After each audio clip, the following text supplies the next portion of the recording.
नमस्कार, मैं अंजलि मिश्रा, स्वागत है आप सभी का हमारे चैनल में। मुख्य चुनाव आयुक्त और अन्य चुनाव आयुक्त अधिनियम 2023 को चुनौती देने वाली याचिकाओं पर सुप्रीम कोर्ट में अब सुनवाई जो है टल चुकी है। सुप्रीम कोर्ट ने अब इसे लेकर डेट दे दिया है, जिसके तहत अब 11 नवंबर को इस पूरे मामले की सुनवाई के बाद सुप्रीम कोर्ट द्वारा कही गई है। बता दें आपको कि एडवोकेट प्रशांत भूषण जो है इस मामले को संज्ञान में लेकर आए, जिसके बाद जस्टिस सूर्यकांत ने उनसे पूछा कि आप कब चाहते हैं इसे, जिसके बाद प्रशांत भूषण जो है वो कोर्ट में ये कहते नजर आए कि जितनी जल्दी हो सके इस मामले को सूचीबद्ध किया जाए, क्योंकि ये इलेक्टोरल डेमोक्रेसी के बहुत ही जड़ से जुड़ा हुआ है और ऐसे में हमें इस पूरे मामले में 2 घंटे से भी कम का समय लगेगा, क्योंकि ये कुछ ना कुछ जो है कॉन्स्टिट्यूशनल बेंच के जो भी फैसले हैं उसको कवर करता है। जिसके बाद जस्टिस कांत उनको 6 नवंबर का समय देते हैं, लेकिन फिर एसजी तुषार मेहता जो है वो कहते हैं कि क्या ये सेकेंड वीक ऑफ नवंबर में करना पॉसिबल है। इसके बाद सुप्रीम कोर्ट द्वारा जो है आपको बता दें कि जस्टिस सूर्यकांत एक अलग डेट देते हैं जो कि 11 नवंबर का होता है। जी हाँ, बिल्कुल सही सुना आपने, 11 नवंबर को अब इस पूरे मामले को लेकर सुनवाई होगी। तो आखिर ये याचिका क्या थी, सुप्रीम कोर्ट में इसे लेकर प्रशांत भूषण क्यों लगातार जो है बहसबाजी कर रही हैं, क्या कुछ है ये पूरा मामला विस्तार के। मुख्य चुनाव आयुक्त और अन्य चुनाव आयुक्त अधिनियम 2023 को चुनौती देने वाली याचिका पर अब सुप्रीम कोर्ट ने 11 नवंबर को सुनवाई रखी है। बता दें कि इस अधिनियम के तहत चुनाव आयुक्तों की नियुक्ति करने वाली समिति से चीफ जस्टिस ऑफ इंडिया यानी सीजेआई को हटा दिया गया था। यह मामला जस्टिस सूर्यकांत और जस्टिस जय माल्या बागची की खंडपीठ के समक्ष सूचीबद्ध था, जो समय की कमी के कारण अपनी बारी आने पर इस पर सुनवाई नहीं कर सकी। जब याचिकाकर्ता की ओर से एडवोकेट प्रशांत भूषण ने इसका उल्लेख किया तो मामला अब 11 नवंबर के लिए सूचीबद्ध हो गया है। उल्लेख करते हुए भूषण ने कहा कि इस मामले को समय समय पर सूचीबद्ध किया गया, लेकिन इस पर सुनवाई नहीं हुई। लेकिन उन्होंने कोर्ट से प्रतिदिन 3 से 4 घंटे का समय देने का अनुरोध किया, जिससे याचिकाकर्ताओं को अपनी दलीलें पूरी करने में 2 घंटे लगेंगे। की बात सुनते हुए जस्टिस कांत ने कहा कि इस मामले का उल्लेख 11 नवंबर की सुबह किया जा सकता है, ताकि पीठ उस दिन गैर जरूरी मामलों की सुनवाई स्थगित कर सके। गौरतलब है कि राजीव कुमार की रिटायरमेंट के बाद मुख्य चुनाव आयुक्त ज्ञानेश कुमार की नियुक्ति से पहले कोर्ट ने इस मामले की सुनवाई के लिए सहमति जताई थी और इसे 12 फरवरी के लिए स्थगित कर दिया था। हालांकि मामला 12 फरवरी को सूचीबद्ध नहीं हुआ और 19 फरवरी के लिए स्थगित कर दिया गया। 17 फरवरी को ज्ञानेश कुमार को मुख्य चुनाव आयुक्त के रूप में पदोन्नत जो है किया गया था।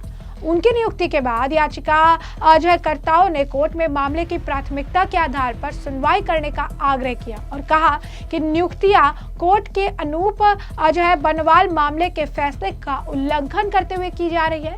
यह भी बताया गया कि पिछली 3 नियुक्तियां भी इसी तरह की नियमित प्रक्रिया से की गई। हालांकि कोर्ट ने पाया कि मार्च 2024 में अधिनियम के क्रियान्वयन पर रोक लगाने से इनकार कर दिया गया था। बता दें कि इससे पहले भी इस तरह के मामले पर सुनवाई टली थी। सुप्रीम कोर्ट ने मुख्य चुनाव आयुक्त और चुनाव आयुक्तों की नियुक्ति से संबंधित कानून की वैधता को चुनौती देने वाली याचिका पर इससे पहले भी जो है सुनवाई को स्थगित किया था। न्यायमूर्ति सूर्यकांत और अध्यक्षता वाली पीठ ने संकेत दिया था कि नए कानून की वैधता की चुनौती देने वाली याचिका 19 मार्च को जो है इस पर सुनवाई हो सकती है, लेकिन आपको बता दें कि 19 मार्च को भी यह सुनवाई नहीं हो पाई थी।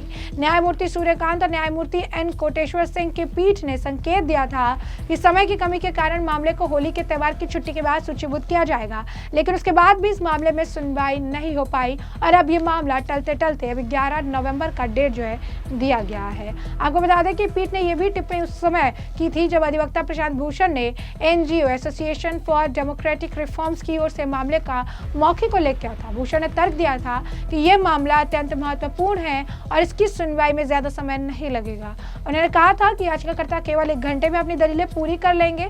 हालांकि पीठ ने 19 मार्च से पहले सुनवाई पर सहमति नहीं जताई थी।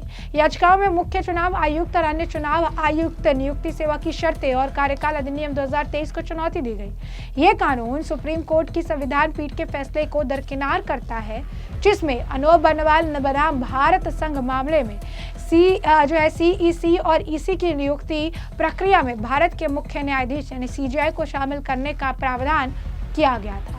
इस नए कानून के तहत चयन समिति में मुख्य न्यायाधीश की जगह एक केंद्रीय मंत्री को शामिल किया गया है, जिसे केंद्र सरकार को चुनाव आयोग की नियुक्तियों में प्रमुख भूमिका मिल गई है।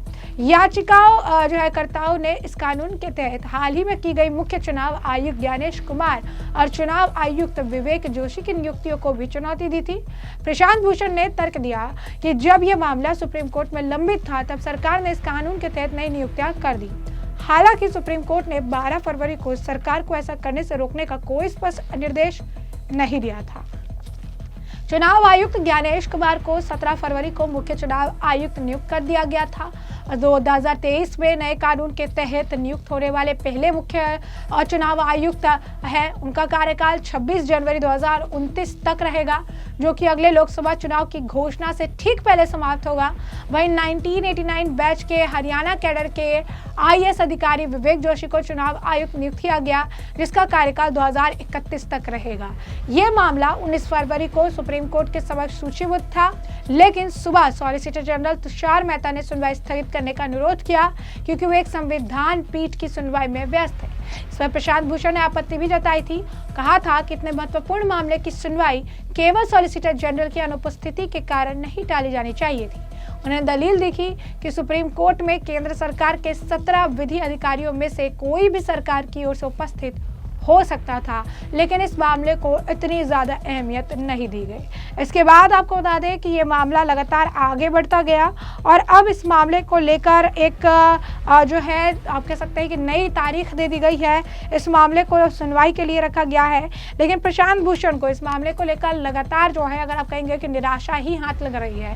पहले मुख्य चुनाव आयुक्त की नियुक्ति को लेकर सवाल खड़े कर रहे थे, अब तमाम इसमें और भी चीजें इन्होंने जोड़ दी है। नए कानून के तहत नियुक्तियों को भी चैलेंज कर रही हैं, लेकिन अगर आप देखेंगे तो पहले तो जो इन्होंने तारीख मांगी थी, ये कहा कि जल्दी सुनवाई हो जाएगी, जल्द से जल्द तारीख दे, लेकिन उनकी बात नहीं सुनी गई। और उसके बाद जो सॉलिसिटर जनरल वहां पर थे तुषार मेहता, उनकी बात को प्राथमिकता देते हुए 11 तारीख का जो समय है, 11 नवंबर का जो समय है, वो कोर्ट द्वारा दिया गया है। इस मामले पर लोगों की प्रतिक्रियाएं भी देखने के लिए मिल रही है। लोग ये कह रहे हैं कि आखिर प्रशांत भूषण जैसे वकील के इन याचिकाओं को, उनके इस प्ली को आखिर सुप्रीम कोर्ट इतना एंटरटेन क्यों करता है। वहीं एक और जो आप कह सकते हैं व्यक्ति है, उन्होंने तो यहाँ तक लिख दिया कि प्रशांत भूषण जो है एक फ्रॉड वकील है और ऐसे में उनके इन याचिकाओं को आखिर क्यों सुप्रीम कोर्ट अलाउ करता है या फिर इसे एंटरटेन करता है। ये तो सिर्फ समय की बर्बादी है। यानी साफ तौर पर प्रशांत भूषण को आपने देखा होगा कई बार कई ऐसे मुद्दे उठाकर लाते हैं, ज्यादातर विपक्ष से जुड़े हुए मुद्दे, ज्यादातर ऐसी आपत्तियां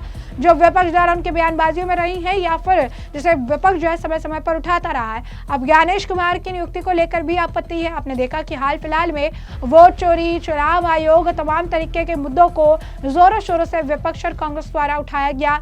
लगातार चुनाव आयोग पर, मुख्य चुनाव आयुक्त पर सवाल उठाए गए, उनके परिवार तक पर सवाल उठाए गए। ये तक कहा गया कि उनकी बेटी डीएम है या उनके पति डीएम है, तो उसके पीछे भी ये उनका हाथ है, बीजेपी वालों का हाथ है, एनडीए वालों का हाथ है। ज्ञानेश कुमार को फेवरिज्म मिल रहा है, वो उनके करीबी है, अमित शाह के करीबी है, इसलिए उन्हें इतने सारे पदों से नवाजा जा रहा है। और साफ तौर पर अब इस पूरे मामले की सुनवाई के लिए 11 नवंबर की तारीख दे दी गई है और 11 नवंबर को जस्टिस सूर्यकांत की पीठ द्वारा इस मामले पर सुनवाई की जाएगी। तो ऐसे में हमने आपको जो पूरा मामला है विस्तार से बताया और इस पूरे मामले पर अब आपकी भी जो राय हो कमेंट सेक्शन में कमेंट करके जरूर से जरूर साझा करिएगा। धन्यवाद।